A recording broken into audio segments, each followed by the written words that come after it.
Армысыз ардақты көрермен, Қазақстан премьер-лигасының 7-ші туры жалғасып жатыр. Негізгі деген кездесулердің бәрі өтті. Әсіресе жұрт асыға күткен жанкүйер лық тола болған Қобыланды Батыр стадионындағы Ақтөбе Астана кездесуі бүкіл футбол сүйер қауымды түрлі саққа жетелегені күмәнсіз. Ендеше осы ойын туралы және басқа да кездесулер туралы ойымызды ортаға саламыз.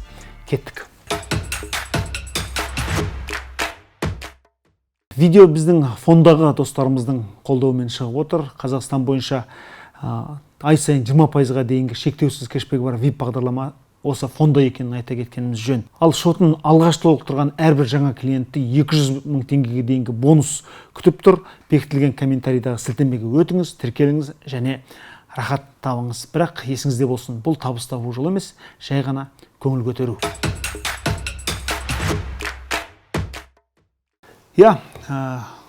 Ойын күнінің екінші кезеңіне жоспарланса да, Ақтөбе Астана кездесу жалпы осы чемпионаттың даму барысын, бет алу барысын, бағытын айқындауға тиіс еді және жұрт күткендей жақсы ойын болды.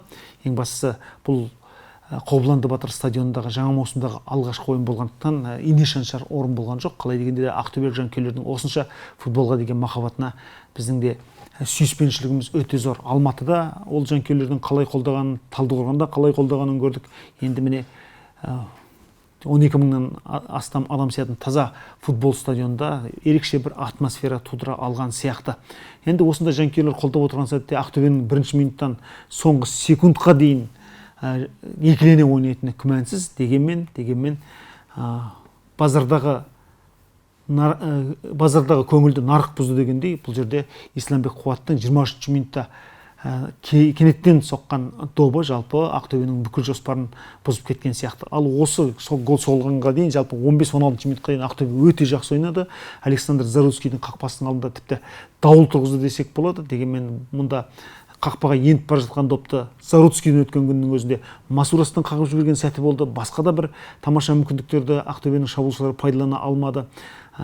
Дегенмен ойынның логикасына жалпы даму өрісіне келетін болсақ, осы Исламбектің голы былай айтқанда еш жоспарға енбейтін гол болды. Бірақ футболдың да бір ерекшелігі сол, ешқандай жоспарға бағынбайды. Егер шынында да бәрі тактикаға бағынып, бәрі сіз ойлаған үддеден шыға беретін болса, бұл ойынның еш қызығы қалмас еді. Сондықтан 2 жылдан бері ешқандай гол соқпаған Исламбектің мергендігі дәл осы матчқа тап келгеніне біз де таңырқаулымыз. Неге? Өйткені соңғы рет Исламбек Қуат Қазақстан чемпионатындағы голды Қызылжардың қақпасына осыдан шамамен 2,5 жыл бұрын соққан екен. 2021 жылдың шілдесінде соққан екен. Одан кейін Қазақстан Босния матчында көзге түсті. Содан кейін Каспий мен Қазақстан кубогының матчында 2020 жылдың қыркүйегінде 21 жылдың қыркүйегінде көзге түсті. Содан бері міне Исламбек 2 маусым бойы гол мәселесінде ұйықтап қалған еді. Ал осы жолы күтпеген жерден Шацкийдің қақпасының алыс бұрышына бір тамаша соққы бағыттады. Топтың траекториясы де күшті болды. Қарсыластан серпілген допты оң аяғымен осылайша шегелей қадады десек болады Исламбек. Бірақ ары қарай өзінің репертуарына енбесе, өзінің жолмен жүрмесе, бұл Исламбек болар ма? Шынында да ерінбей санап шықтым. Жалпы өзінің жоғары деңгейде бірінші лигаларды, қосалқы командалар, жастар командаларын есептемегенде, жастар құрамаларын есептемегенде Исламбек Қуат үлкен футболда 6-шы рет алаңнан қуылып тұр екен. Оның ішінде 2 рет Астанада қуылған, 2 рет Қайраттың сапында қуылған және 1 рет Ақтөбенің сапында, сонау 2012 жылы, ал 1 рет ұлттық құрама сапында қуылған. Және ең қызығы осы 2017 жылдың алғашқы ойынында, яғни Қазақстан суперкубогында Қайрат Астананы 2-0 есебімен жеңгенде Исламбек Қуат 91-ші минутта гол соғады, содан кейін екінші ескерту алып алаңнан қуылады. Міне гол соғып тұрып алаңнан қуылған жағдай осы екінші рет екен. Бірақ енді бұл жерде Астана командасының бас бапкері Григорий Бабаянның жалпы өзгерістер жасап үлгергенін айтуымыз керек. Жалпы Исламбек Қуат кеткеннен кейін де бір қатары қатты сетінеген жоқ. Бұл тәжірибелі командаларға тән үрдіс десек те болады. Жалпы мен өзім осы Исламбек гол соққан кезде ойлап едім. Міне Исламбек негізгі құрамдағы орынды жеңіп алды. Енді Макс Ивановқа бұл орынды тартып алу үшін біраз еңбектенуге тура келеді-ау деген едім. Және бүгінгі репортажымыздың басында айтып өткендей, шынында да адамның ойлағаны бола беретін болса, ол өмір болмайды. Артынша 20 минут өткеннен кейін қарсыластың аяғына, Лионел Струмянның аяғына өзінің аяғын тіксілтеп, Исламбек Қуат алаңнан қуылды. Ал осы жерде түрлі дау тууы мүмкін. Исламбек мұнда кәдімгі қасақана барып тепкен жоқ, басқа да жағдай, бұл қызыл карточкаға лайық емес дегендей де ой болуы мүмкін. Бірақ аяқ тексілтеніп тұрғаннан кейін және Лионел Струмияға жарақат салуы аса ықтимал болғандықтан да бұл жерде Григорий Московченконың осындай қатал шешім қабылдауы да бір есептен дұрыс деуіміз керек. Бірақ Исламбек Қуат алаңнан қуып кеткеннен кейін Ақтөбе ойынның соңына дейін шабуылдады және былай айтқанда ойын 70-ші минуттан кейін соғылған қарымта гол сол Исламбек Қуаттың голына ұқсас болды. Ұқсас дегенде алыстан соғылғанын айтып отырмыз. Өйткені қақпаға қанша жақын жерден соққы бағыттаған кезде Фетежелуда қандай мүмкіндік болды, Барачта қандай мүмкіндік болды, Әлібек қасында қаншама бірнеше мүмкіндік болды. Осының ешқайсысын пайдалана алмады. Ал Ыдырыс Умаев күтпеген жерден алыстан соққы бағыттап Александр Зарудскийдің жақын бұрышын былай айтқанда тиісті. Есеп 1-1 ойынның жалпы сценарийіне келетін есеп сияқты көрінеді, бірақ бірден айтайық, бұл есеп екі команданы да қанағаттандыра алмайды.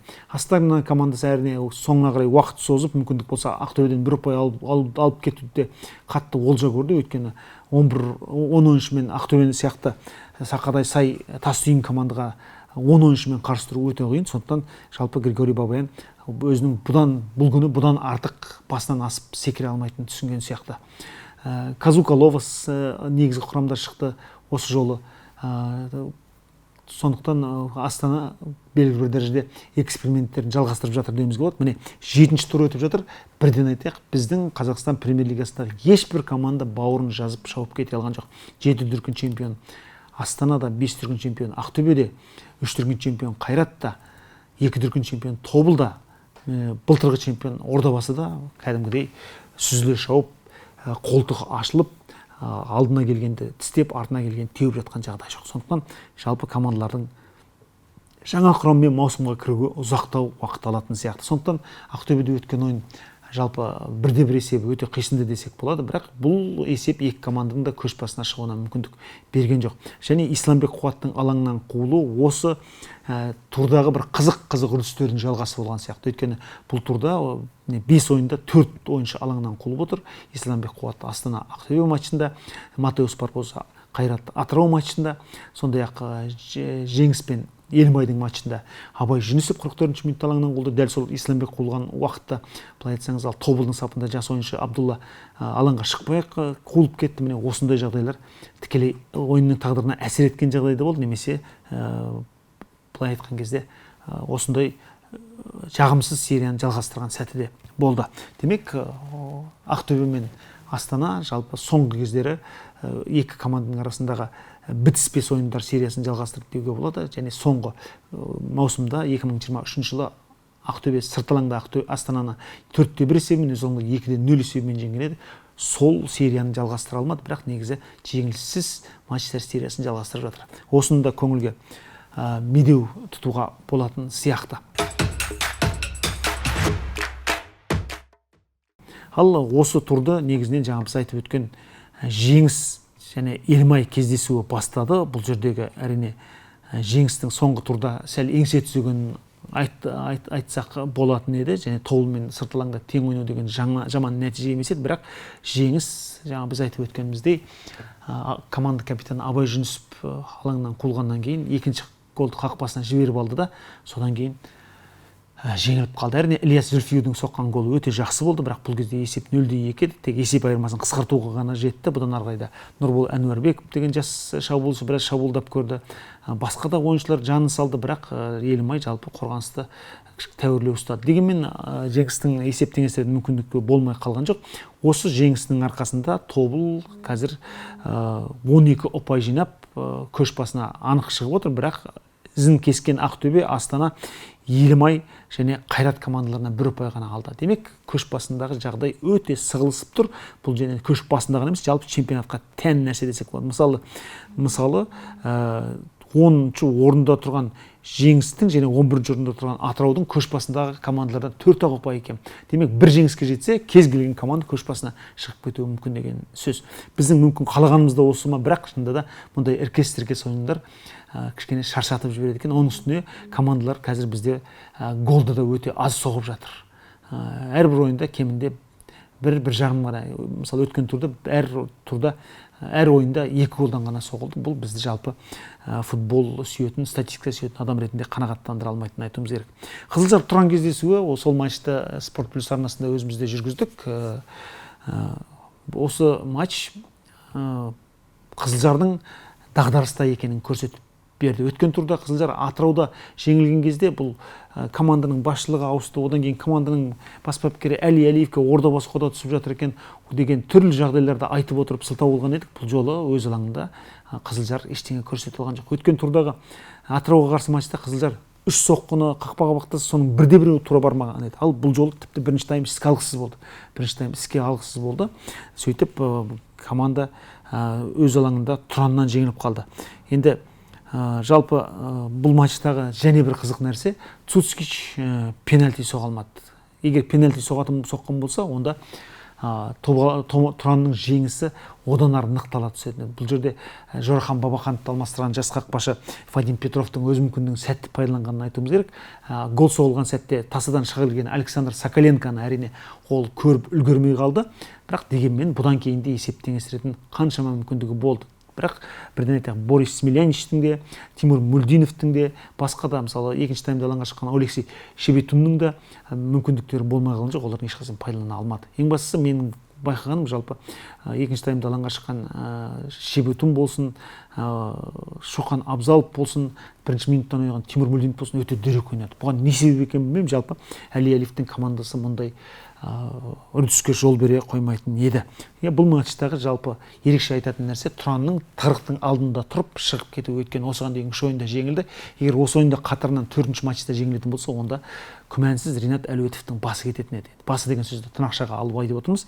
Өйткені команданың басшылығы мұндай сәтсіздікті кешіре алмауы мүмкін еді. Өйткені Тұран бар жоқ 2 гол соқты, оның өзін Шахтермен ойында соқты.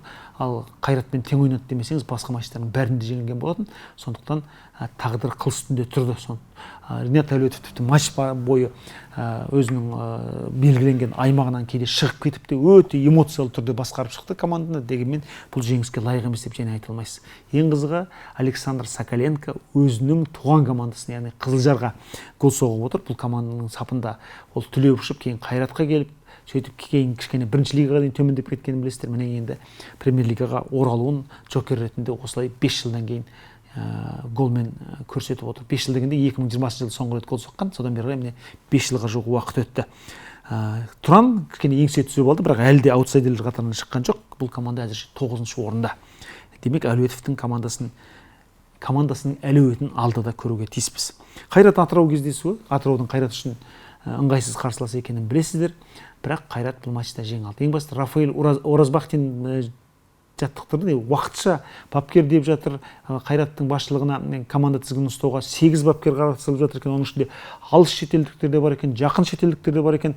Орыс тілділерге көбірек басымдық береді екен деген сияқты әңгіме желді еседі. Бірақ соның ақиқаты қайсы, анығы қайсы біз әрине анықтай алмаймыз. Бірақ бұл матчта мен айтайын сіздерге, жалпы көп жаңалық көрген жоқпын. Кигіл Кекердің кезіндегіден көп жаңалық көрген жоқпын. Сол орталық үш қорғаушы, сол 2 латераль, сол алдағы Жоу Полу мен Консейсау, және мына Жоу Полу деген енді былай айтқанда жынымызды келтіріп кетті. Bir қарағанда енді Қайратта 2-3 маусым сүйрегені күмәнсіз, бірақ былтырдан бері байқалды, осы алдына келген жөнсіз тепкілей беретін бір ойыншыға айналды. Биылғы маусымда 7 ойында 2 гол соққанда содан көруіміз болды. Бұл матчта да Жоу Полу мүмкіндігі болмай қалған жоқ.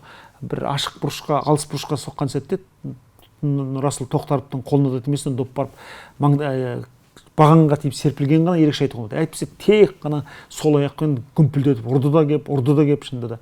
Қазіргі статистика бойынша қақпаларға ең көп соққы бағыттаған осы Жоу Полу, бірақ тура бағыттаған 7 соққысының 2-і ғана гол болды. Бүгінгі матчты қосқан дейін ол статистика өсе түсетін күмәнсіз. Алдағы уақытта жалпы осы қандай бапкер келсе де командаға ойнайтын ойыншылар тапса дегеніміз келеді. Өйткені Атырау жаппай шабуылдап есепті теңестіруге тырысып жатқан кезде Қайратта есепті ұлғайтатын тамаша мүмкіндік болды. Қаншама қарсы шабуылға шықты. Тіпті ойынның соңында топты ала қашқан Шевыревтің өзі оң қапталдағы не Консейсауға, Элдер Сантанаға бермей, не сол жақта Жоу Полуға бермей, өзі бас көзсіз тебе салған жағдай болды. Ян Труфанов ашылған сәтте көрмеген жағдай болды. Демек, мұның бәрі неден келіп жатыр? Мұның бәрі үмітсіздіктен келіп жатыр. Жоу Полудың аяғында доп тұрса бізге пас бермейді ғой. Ендеше біз неге пайдаланбасқа дейтін тоқмейілсіген көңіл Шевыревте жоқ деп кім айтты, көрдіңіз ба? Сондықтан бұның команданың жалпы нәтижесіне тікелей әсер етуі мүмкін. Әрине Матеус Барбоза алаңнан қуылып кеткен соң Атыраудың шабуылдау әлеуеті төмендей түсті, бірақ Атырау жалпы осы жеңілісті өзінен көрсе болады. Мойындалған сұр берген Педро Эуженио бұл матчта өздеріңіз білесіздер, бір емес екі пенальтиді соға алмады. Екі пенальти дегендеріне Денис Измайлов Қайраттың қақпасына белгіленген пенальтиді екі рет тептірді Педро Эужениоға 44-ші минутта. Екеуінде Ульянов алып шықты. Жалпы Устименко емес, Ульяновқа таңдау жасағанына өз басым Рафаэль Оразбахтиннің осы таңдауына іштей аса жарата қоймаған едім, бірақ осы матчты Ульянов өте жақсы деңгейде өткізді. Өткен маусымда емес, оның алдындағы 2022 жылғы маусымда Ульяновтың Устименкомен тең қатар ойнағанын білеміз, бірақ былтыр негізгі қақпашы Устименко болды, ал биыл Ульянов міне Қазақстан кубогында ойнап отыр, Тұранға қарсы, енді міне Атырауға қарсы ойнап отыр. Алдағы уақытта Устименкоға тең қатар бәсекелес бола алатын нақты көрсетіп отыр. Енді командаға әзірше жаңа ойыншыларды кіріктірген жоқ, сол қосалқы құрамнан шыққан ойыншылар Сергеев, Шевырев, Труфанов, сондай-ақ Бораншиев, мұның бәрі бізге таныс ойыншылар. Еркебұлан Сейдахметтің голы, былай айтқанда, тағы сол Жауаполудың өзімшілдігінен келіп шыққан гол болды. Егер шында сол жерде сүрініп кетпегенде Жауаполу қақпаға соққын өз бағыттайды. Амал жоқ, оң қаптарға допты сырғытуға тура келді, құлап бара жатып. Әйтпесе ол пас беретін ой жоқ еді. Ал Еркебұлан өзінің мүмкіндігін сәтті пайдаланып отыр, бірақ Еркебұланның ілуде бір, әйтеуір бір гол соғатынын білеміз. Бұл жалпы осы талантты футболшының бар жоғы 9-шы гол екенін естеріңізге саламыз. 9-шы, әлде 8-ші гол тіпті есептейтін болсақ, вингер үшін, яғни қапталдан шабуылдайтын ойыншы үшін бұл өте аз, төмен көрсеткіш. Чемпионатта соғылған голдардың саны 4-ке жетті, 2 Қазақстан кубогында гол бар, және 2-еуі ұлттық құрама сапында. Демек, бұл әлде аз көрсеткіш. Бірақ осы жеңіс арқылы Қайрат командасы көшбасшылардың қатарына оралды. Енді Рафаэль Оразбахтиннің команданың қанша уақыт тізгіндейтінін білмейміз, бірақ әзірше жалпы көшбасшылардың қатарында, яғни Қайрат қазір 5-ші орында тұрса да, 2-ші орындағы Ақтөбемен ұпайы тең. Тобыл Жетісуды 1-0 есебімен жеңіп алға шықты. Бұл енді 7-ші минутта Годберг Купер оң қапталдан келген пасты өте сәтті пайдаланып гол соқты демесең, жалпы матчтың былай айтқанда мазмұны өте көзге ілерліктей болған жоқ. Жетісу шабуылдап бақты, жақсы. Нұрдәулеттің командасы өз қақпасына гол жіберіп алғаннан кейін жеңіске жетелей алатынын өткендегі Ақтөбе матчта көргенбіз. Бұл матчта да Мұжықов бастаған жігіттер біраз жанталасып бақты, бірақ жалпы үлкен мүмкіндіктер көп бола қойды демейміз. Ал Тобыл командасы болса 3 ойында жеңіп, 3 ойында тең ойнап, әлі де жеңілмеген жалғыз ұжым болып отыр, және Чурчичтің командасы әзірше көшбасшы 12 ұпай. Өткен турда Тобыл өз алаңында жеңіспен 1-1 есебімен тең ойнап қалған кезде Чурчич қызық пікір білдірді. Біз есесіне 1 ұпай алдық. Мүлде алмағаннан гөрі 1 ұпайдың өзі бізді қанағаттандырады деген еді. Шынында да бұл тұрғыдан келгенде Чурчич ақырын жүріп анық басып, Тобылды шынында да бір жақсы биікке бастап келе жатқан сияқты. Оның үстіне соңғы кездері Канчельскийдің берген сұхбатында, біздің әріптесіміз Ербол Қайыровқа берген сұхбатында Тобылдың қазіргі басшылығын жерден алып жерге салады, жемқор дегенге сай әңгіме айтады, тіпті ер азаматтың ауыз бұрмайтын сөздер айтады. Бірақ ондай өсекке қарамастан, енді өсек па басқа ма біз қасында жүрмеген соң білмейміз, бірақ команданың атмосферасы, ойын атмосферасы, жалпы жаттығу атмосферасы осындайдан бұзылып кетуі мүмкін. Бірақ енді шынында да ит үреді керуен көшеді дейміз бе, жоқ басқаша жағдай ма, әйтеуір бәрін уақыт анықтап жатыр, бірақ мұндай жағдайдың көшбасшы командаға оң әсер ете қоймайтыны анық. Жетісу Ақтөбені жеңгеннен кейін сәл аялдап қалды бұл жолы, бірақ Қайрат Нұрдәулеттің командасының әлеуеті бұдан да зорға жететінін шамалаймыз. Жалпы алғанда бүгінгі ойындар туралы ой осы. Қазір бұл турға Ордабасы қатыспайды, өйткені оның жұбы жоқ. Сондықтан да біз Айбол Әбікеннің алаңға оралуын алдағы кубоктың ойындарында көретін сияқтымыз. 8-ші мамырда өздеріңіз білесіздер, Қазақстан кубогының ширек финалдық ойындары өтеді. Ордабасы өткен турда Таразды 2-0 есебімен ұтып осы кезеңге шыққан болатын. Демек, 2 жыл үзілістен кейін оралған Айбол Әбікен бірден негізгі құрамда шығар ма екен, өйткені ол қазір Ордабасыға былай айтқанда орталық алаңды тастай қылып ұстайтын ойыншы керек ақ. 2 жыл бос кеткен жоқ шығар. Айбол Әбікеннің бір нәтижелі футболын күтеміз. Және осы айыпталу мерзімі аяқтала салысымен-ақ Ордабасы дәл сол күні Айболды таныстырып жатыр. Бұл да команданың осы жігітті алуға аса мүдделі болғанын білдірсе керек. Ертең өтетін Шахтер Қайсар кездесу әрине көп ештеңе шешпейді, өйткені бұл екі команда аутсайдер. Бірінің 4, бірінің 3 ұпайы бар. Әрине Шахтердің еңсе түзегенін қалаймыз, бірақ Кумуковтың да тағдыры қыл үстінде тұрғанын бәріміз білеміз. Сондықтан ертеңгі матч өте бір жақсы мазмұнды болады деп санаймыз. Осы 5 ойында 8 ғана гол соғылды. Бұл да аз, былай айтқанда бір ойынға 1,5 голдан да келмейді. Енді жалпы соңғы үміт осы Шахтер мен Қайсардың матчында.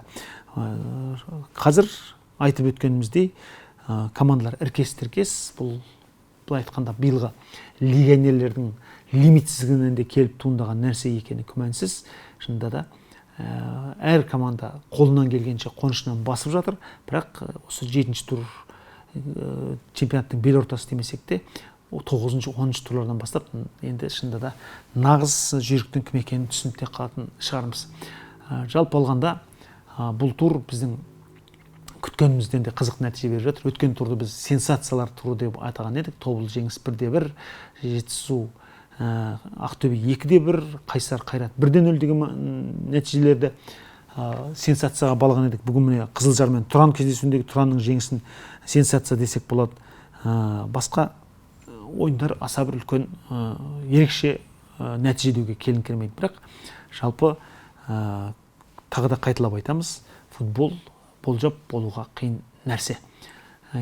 Бұдан кейін Қазақстан осы мамыр айында әр команда кемінде 5 матчтан өткізеді. Өйткені өздеріңіз білесіздер, мамыр айының ортасында Лига кубогы деген жаңа турнир іске қосылады. Әр команда өз тобында 3 матчтан өткізеді. Сондықтан жалпы біз мынау Еуропа чемпионаты басталғанға дейін өзіміздің чемпионаттың қызығы да аз болмайтынын көріп отырмыз. Оның үстіне келесі айда, яғни маусым айында Қазақстан ұлттық құрамасы 2 бірдей жолдастық кездесу өткізіп, ары қарай күзгі ұлттар лигасына дайындалады. Соған біздің осы Қазақстан құрамасына кандидат жігіттер жақсы ойнамады ма деген сұраққа да жауап іздейміз. Бұл жолы өзіміздің Соколенко, Юрий Перцух, жаңағы Исламбек Қуат сияқты жігіттердің көзге түскен, әрине мергендік танытып көзге түскен әрине бізді қуантады. Дегенмен мұның бәрі бапкерлер құрамының қойын дәптеріне жазылып қатталып жатыр деген ойымыз бар. Ендеше осы Есей Жеңісұлы арнасы бүгін 50-ші шығарылымын назарларыңызға ұсынып отыр екен. Алдағы уақытта да 150 емес, бірнеше жүздеген 50 шығарылымда бірге боласыздар деген үміттеміз. Қазақстан футболын көре жүрейік, пікір жазыңыздар, ой білдіріңіздер, артық кетпейік, бір-бірімізді сыйлайық. Бәріміз өскен елдің баласы екенімізді танытайық. Аман сау болыңыздар.